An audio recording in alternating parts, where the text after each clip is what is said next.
யாழ்ப்பாணத்தை அதிர வைத்த சம்பவம். இளநிலை பிக்குவால் சிறுமிக்கு நடந்த கொடூரம்.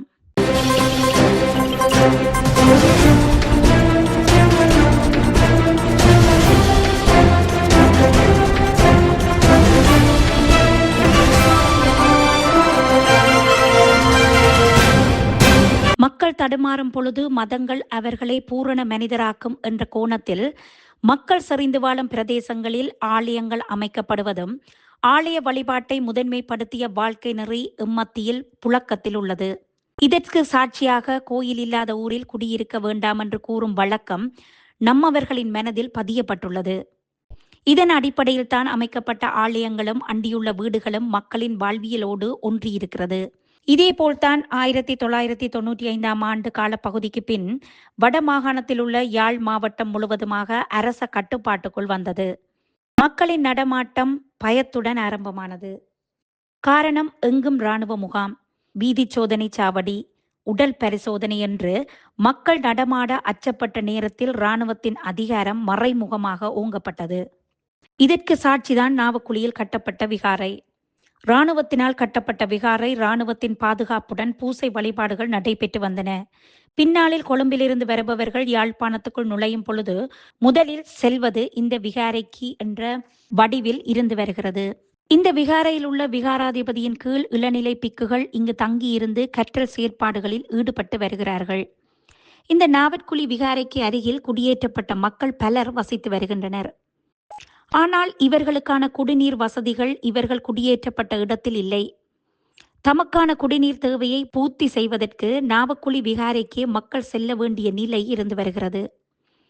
இந்த குடிநீரை பெற்றுக்கொள்வதற்காக சனிக்கிழமை பாடசாலை விடுமுறை நாளில் சிறுமி ஒருவர் விகாரைக்கு சென்றுள்ளார். இந்த சிறுமி விகாரைக்கு சென்ற பொழுது அங்கு இளநிலை பிக்கு ஒருவர் இருந்துள்ளார். பொதுவாக நீர் எடுக்கும் இடம் என்பதால் சிறுமி எந்தவித தயக்கமின்றி சென்றுள்ளார். இதனை சாதகமாக்கிய இளநிலை பிக்கு அந்த சிறுமியை துஷ்பிரயோகத்துக்கு உட்படுத்தியுள்ளார்.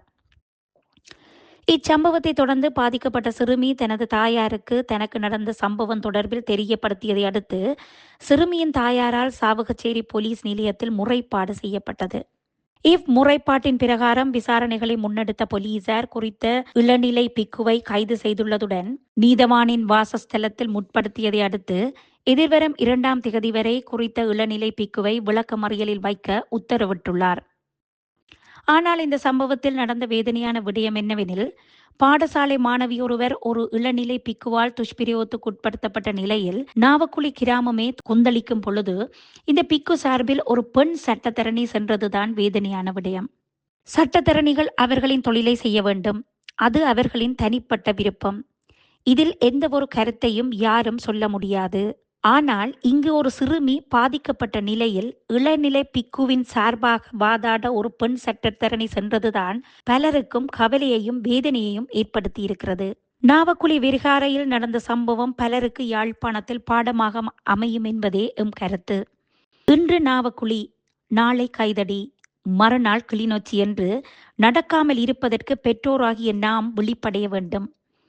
காரணம், பெற்றோர்கள் பிள்ளைகளை விகாரைகள், கோவில்கள், தேவாலயங்களில் நடைபெற்று வரும் ஞாயிற்று பாடசாலைக்கு அங்கு பணியாற்றும் மத தலைவர்கள் மற்றும் ஊழியர்களை நம்பியே அனுப்புகிறார்கள். காலை முதல் மதியம் வரை சிறுவர்கள், சிறுமியர்கள் ஞாயிற்று பாடசாலையில் கழிக்கின்றனர். எனவே இந்த ஒரு சம்பவம் விடுமுறை நாளான சனிக்கிழமை நடைபெற்றுள்ளது. மறுநாள் ஞாயிற்றுக்கிழமை, அன்றைய தினம் ஞாயிற்று பாடசாலை நடைபெறும் தினம். இளநிலை பிக்குவின் செயல் வயது கோளாறு, பருவ வயது என்று யாரும் சம்பவத்தை தட்டி கழித்து விடாதீர்கள். இந்த இளநிலை பிக்கு எதிர்காலத்தில் ஒரு விகாராதிபதியாக வரக்கூடும்.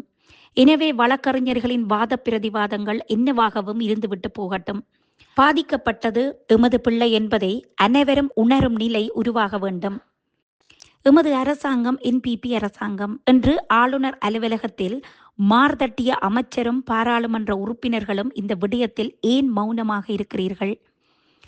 அதேபோல் சிறுவர் மற்றும் பெண்கள் பாதுகாப்பு அமைச்சரான பெண்மணியும் மௌனமாக இருக்கிறார். காரணம், சம்பந்தப்பட்ட குற்றவாளி ஒரு பிக்கு என்பதாலா அல்லது பாதிக்கப்பட்ட சிறுமி ஒரு ஏழ்மையானவர் என்பதாலா என்பது தெரியவில்லை. ஊடகங்களில் செய்திகள் வெளியாகி மக்கள் வீதிக்கு இறங்கி நியாயம் கேட்க பின்புதான் புற்றுக்குள் இருந்து எட்டி பார்க்கும் பாம்புகளாக ஓடி வருகிறீர்கள். அதுவரை ஏதும் அறியா ஜனங்களாகவே இருக்கிறீர்கள். தனியார் காணியில் கட்டப்பட்ட விகாரை சட்டவிரோதமானது என அறியப்பட்டாலும் இடிக்கப்படாதென தெரிந்தும் கூட்டம் போட்டு கோஷம் எழுப்புபவர்கள் இம்முறை நாவக்குழி விகாரைக்கு சென்று பாதிக்கப்பட்ட சிறுமிக்காக நீதி கேளுங்கள். மக்கள் ஆர்ப்பாட்டம் நடத்துவார்கள். ஆர்ப்பாட்டம் நடைபெறும் பொழுது இடையில் புகுந்து கச்சிதமாக காய் நகர்த்தலாம் என்று இருக்காதீர்கள். யாழ் மாவட்டத்தை பிரதிநிதித்துவப்படுத்தும் அமைச்சராலோ உறுப்பினர்களாலோ எவ்வித பிரயோசனமும் இல்லை. சம்பவத்தில் பாதிக்கப்பட்ட சிறுமி மருத்துவ பரிசோதனைக்கு உட்படுத்தப்பட்டு சிறுமிக்கான உளநல ஆலோசனை பெற்றுக் கொடுக்கப்பட வேண்டும். இன்றைய சிறுவர்கள் நாளைய தலைவர்கள். தனக்கு என்ன நடக்கிறது என்ற நிலை தெரியாமலேயே எத்தனையோ சிறுவர்கள் பெற்றவர்கள் உறவினர்கள் நண்பர்களால் பாதிக்கப்பட்டு வருகிறார்கள். இது ஒரு வீட்டில் நடந்த தனிப்பட்ட சம்பவம் இல்லை. எதிர்காலத்தில் எமது பிள்ளைகளும் இச்சம்பவத்துக்கு முகம் கொடுக்க மாட்டார்கள் என்றது என்ன நிச்சயம்? தயவு செய்து பெற்றோர்களை விழிப்படையுங்கள். எமது பிள்ளைகளை பாதுகாக்க வேண்டிய கடப்பாடு எம்மிடமே இருக்கிறது. சமூகம் விழிப்படைய வேண்டும் என்று எதிர்பார்த்து இருந்த காலம் போய்விட்டது. இனி எம் பிள்ளைகளை நாமே எப்படியாவது பாதுகாக்க வேண்டும் என்ற நிலையை உருவாக்கிக் கொள்வோம்.